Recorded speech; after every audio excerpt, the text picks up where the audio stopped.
Pozdravljeni, rada bi z vami podelila izkušnjo o smrti svojega mlajšega bratca, Niko mu je bilo ime. Imel je star komaj 24 let, ko je v prometni nesreči umrl. Bilo je na motorju, zgodilo se je naenkrat. Bil je študent, konec aprila je bilo to, imel je na mizi, je pustil razgrnjene knjige, razgrnjene učbenike, gradivo, ker se je pripravljal za izpite, in šel se je voziti z motorjem. Bil je lep popoldan, končno se je naredilo sonce in nedaleč od doma je spregledal, da se je pred njim avto ustavil, ki je hotel zavijati levo, in Niko je očitno pospeševal, ker se je priključeval z druge ceste in šel direktno v ta avto. Padel, si zlomil tilnik in je bilo konec. Pri njegovih 24. In ta smrt je v bistvu zelo zaznamovala celo mojo družino, zelo je prizadela mene, moje starše, brata, še drugega brata, moje otroke. In rada bi danes malo spregovorila o tem v bistvu, kaj sem se jaz iz te smrti naučila, kaj je to zame pomenilo. Tista smrt je bila šok in v trenutku, ko sem jaz dobila telefonski klic od drugega brata, Niko je umrl. Jaz sem zakričala. In v tistem trenutku so zajokali tudi moji otroci. In potem je bilo en sam kaos nastal. In po tistem je moja mlajša hčera dobila tesnobo. Moj sin 3 dni ni ne govoril, ne jedel, verjetno tudi ne spal. V takem šoku je bil. In ta druga hčerka je velikokrat še potem dolgo zatem jokala: mami, zakaj je Niko šel? Pogrešam ga. Kako bi bilo lahko zdaj lepo, ko bi bili z njim skupaj. In ta cela izkušnja je v bistvu dala meni eno modrost, da sem se naučila, kaj pomeni smrt osebe, ki ti je blizu, ki jo imaš rad, s katero si povezan, s katero živiš, s katero si deliš življenje, ki jo imaš rad, kjer je ljubezen vmes. Kaj to pomeni za nas ljudi? In takrat, ko sem sama se soočala z vsemi temi občutki, ki je to v meni povzročilo, od velike žalosti, tudi krivde, čeprav logično ni bila moja napaka nikjer. Ampak vseeno ima človek včasih občutek krivde. Kaj pa, če bi šel takrat na obisk, pa se ne bi on šel peljati z motorjem? Veliko žalosti, zakaj si šel, mogoče celo jeza. Zakaj si nas pustil? Zakaj si naredil, da moji otroci trpijo? Zakaj polno enih čudnih občutkov, kar plast za plastjo občutkov, ki se zgodijo, ko nam umre nekdo, na katerega smo navezani. Včasih je to težje, če umre naenkrat, včasih je pa še težje, če nekdo umira dalj časa, kot imate mnogi izkušnjo. In tisto, kar sem jaz, ko sem to predelovala in vedela sem, da moram dati ta čustva ven, vedela sem, da moram jokati, vedela sem, da moram tuliti, vedela sem, da moram se jeziti, če je treba.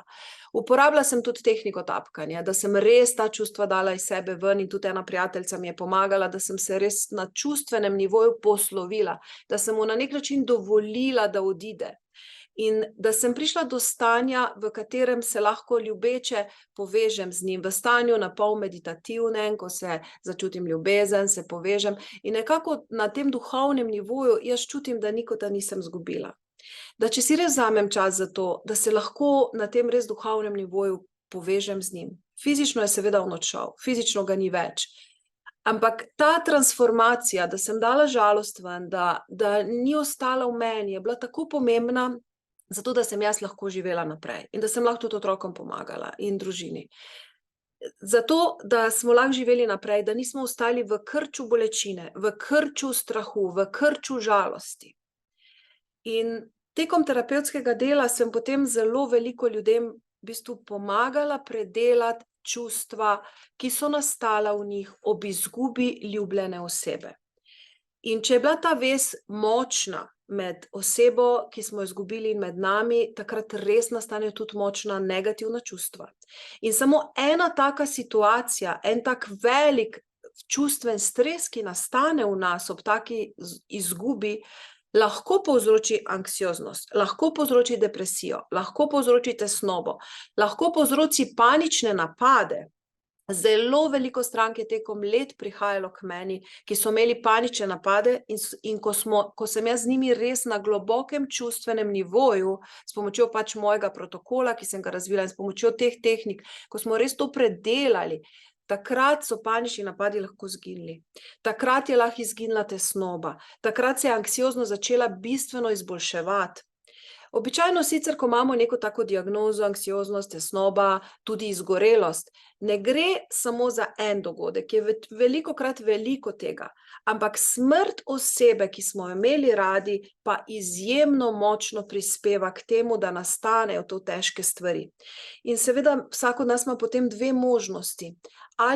Ali nosi to čustveno breme v sebi, pa mogoče se dela, kot da ga ni, pa vsake toliko časa samo malo zajoka, pa misli, pa saj to ni nič, pa saj od tega je minilo že toliko let. To je ena opcija, ampak ga nekako nas obremenjuje. In ko življenje postane še težje, v bistvu vedno več tega bremena. Druga opcija pa je, da rečemo, glej, oseba je bila v mojem življenju eno obdobje in lahko sem izjemno hvaležna za to obdobje. Da sem imela tega svojega mlajšega brata 24 let v mojem življenju. Da vse lepo, kar se je dogajalo, vse ni bilo samo lepo, bile so tudi težke stvari, da ne bo pomote, ne? In tudi te stvari je treba, kot delamo proces, oprostiti, se pogovoriti iskreno in res spustiti osebo. In druga opcija je torej, da pa spustimo, da predelamo čustva in da resnično ostane samo ljubezen in da na nekem nivoju dovolimo tej osebi, da odide. Da ji dovolimo, ker fizično je tako že zdavnaj odšla. In tu v bistvu sploh ni pomembno, ali so tu leta, ali so meseci. Pomembno je, da mi najdemo mir v sebi, da živimo naprej z ljubeznijo, ne v strahu, ne v tesnobi, ne v anksioznosti. Ker, če pomislim na tega mojega brata Nikota, ki je bil izjemno tak na hece, pa navihan, pa včasih je prišel, pa mi kar zamenjal ozadje na mojem računalniku, pa mi je kar motor gor dal in seveda meni to ni bilo všeč, ker jaz pa ne maram motorjev.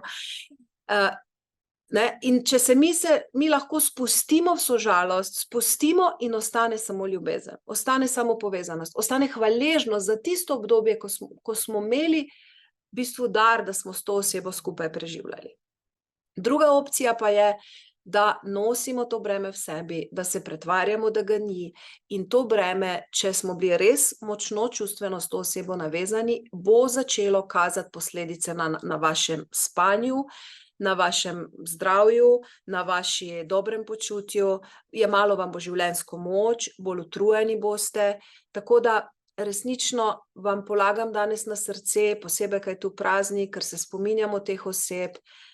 Dajte pogledati, če mogoče res tudi vi morate spustiti to osebo, ji dovoliti, da odide, če morate izjokati svoje čustva, izjokati vso žalost, izkričati vso jezo, odpustiti vso zamero in priti do miru v sebi. Do miru, da resnično lahko rečete, hvaležen sem, da je ta oseba bila z mano. In šele ko prijete do miru, se lahko v miru, ko se uležete, ko se umirite, ko se povežete v neki notranji meditaciji, na nek duhovni način povežete s to osebo in jo začutite nekje blizu.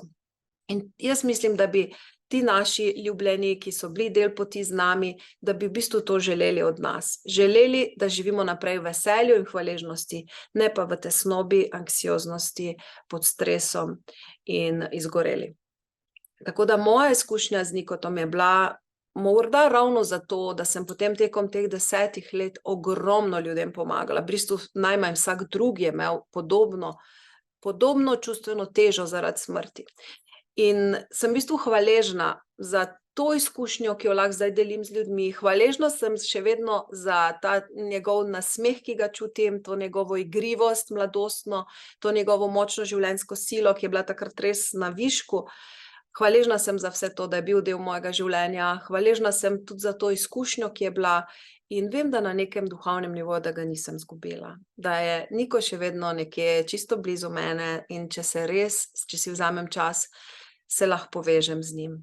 In to v bistvu tudi vam želim, da bi sprejeli skrivnost teh čustev, ki se nastanejo v nas ob tem, ko izgubite nekoga, ki ste ga imeli radi. In da bi bili pripravljeni spustiti ta negativna čustva in namesto tega začutiti tisto ljubezen, ki ste ob tej osebi čutili.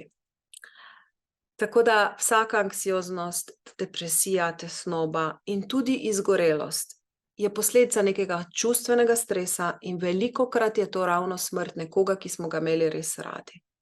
In če mi spustimo ta čustva iz telesa ven, lahko zaživimo sproščeno in lahko zaživimo v ljubezni. In mislim, da je to res tako zelo vredno in tako zelo pomembno, da imamo energijo za svoje bližnje, ki še živijo, da imamo energijo za svoje delo, za svoje sanje, za svojo produktivnost in da namesto, da smo v tugi, kot bi rekli Dalmatinci, da smo v radosti in v veselju. Lepe praznike vam želim in poskusite spustiti čustva ven težka in zamenjati žalost, tesnobo za ljubezen.